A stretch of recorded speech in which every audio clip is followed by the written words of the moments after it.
Hello, everybody, and welcome to this week's episode of The Awesome C.O.D.Y. As usual, I'm your host, C.O.D.Y, and today we are wrapping up September of 2021's theme of awesome, new-ish horror movies. The plan was, for this week, to watch something else than what I'm going to talk about, but I did not plan properly, and I don't know what movie it was going to be, but I don't know what I was watching. I had a note, and I don't know having a note. I'm sorry, it wasn't on my list because I had a TBA. So I went to find one. And you know what? Thought it'd change up a little bit and do a little bit different. So the movie I picked for this week is Vampires versus the Bronx, which is a horror comedy, which is a little different, but it's newish.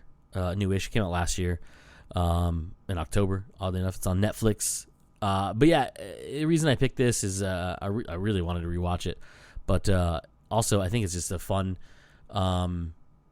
take on it. It's got some spooky stuff in it. It's pretty cool. But yeah, so anyways, the Vampires vs. the Bronx is a comedy horror, I guess, is what's listed here.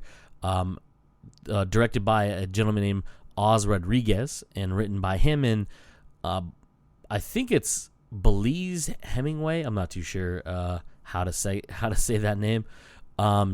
So this particular movie it kind of came out of nowhere for the most part. Has a lot of unknown names in it, young actors. Really some unknown people just in general, but has some really good stuff in it. The two people who wrote this, I've written several things as a writer for. I think it's Belize. I'm not too sure how to say his name, but he's got a pretty good handful of movies he's written or featured films or whatever you want to call these. One coming up called Clifford the Big Red Dog, based on the children's books of Clifford the Big Red Dog. Ugly Dolls is a movie he did a screenplay for, a bunch of different stuff. Fairly new at the whole, industry. As well as Oz Rodriguez, the director and co-writer of the movie. He has a lot of credits under his belt as of, as early as 2000. What was it? 2009. And there's some short stuff in there, and then there's a lot of directing stuff, segment director for like Funny or Die Presents. Then he had a bunch of episodes of and some commercials, lots of commercials in there. Then he did where'd it go?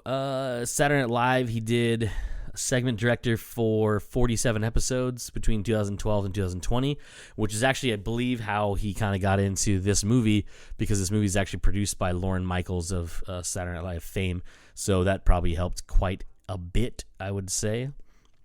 So that's the gentlemen who wrote and directed it.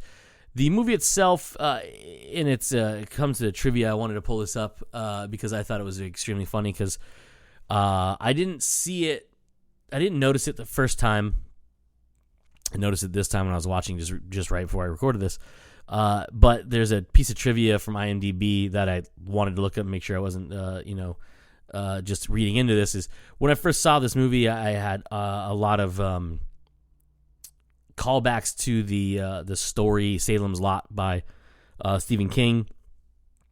And actually, in the movie, a character named Luis, one of the young actors who's the three main stars in it, is actually reading a copy of Salem's Lot when you first meet him. So I thought that was pretty cool.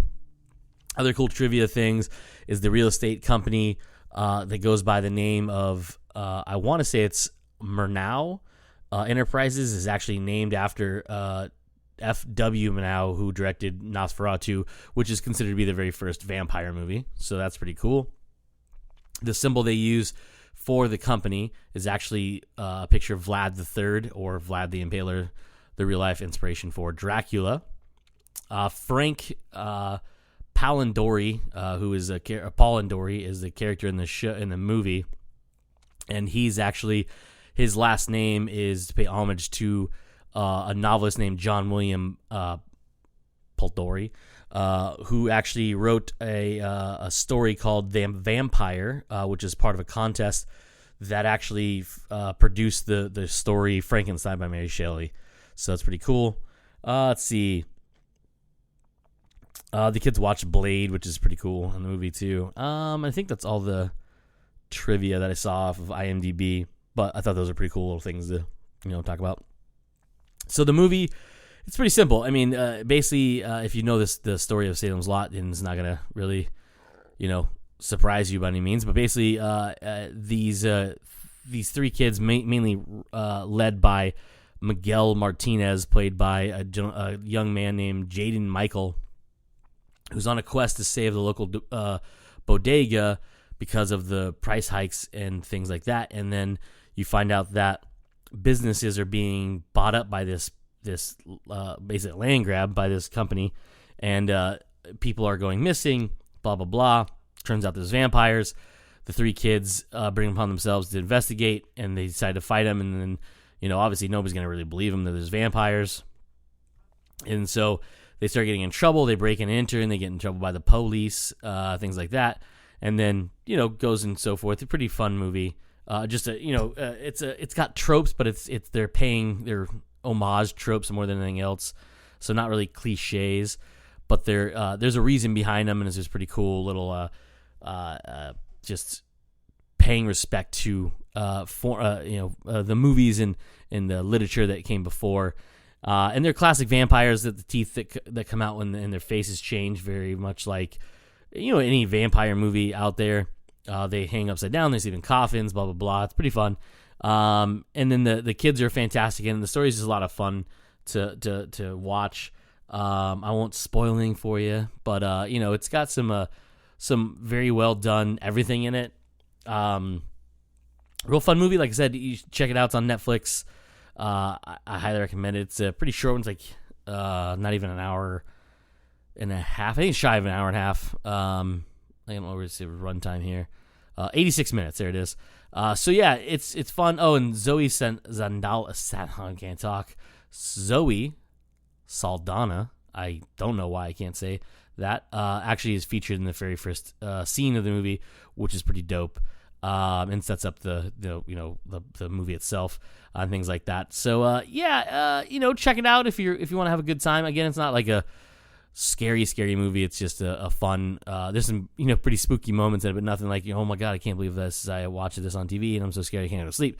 It's just a fun movie that I watched. I want to say earlier this year, or maybe it was the end of last year when I watched it. It came out in October last year. So it might have been in the end of last year I watched it, around probably in October, because I think Paige and I might have watched it, maybe, I think. I'm not too sure.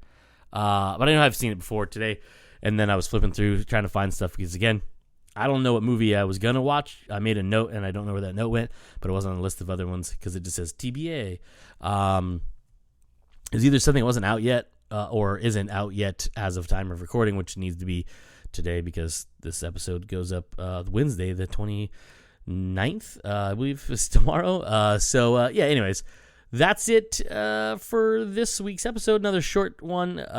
Fun times. Check out the movie. It's on Netflix, like I said. Not a sponsor, but if they want to pay me, I will talk more about them. Anyhow, that's it for this week's episode of The Awesome Cody.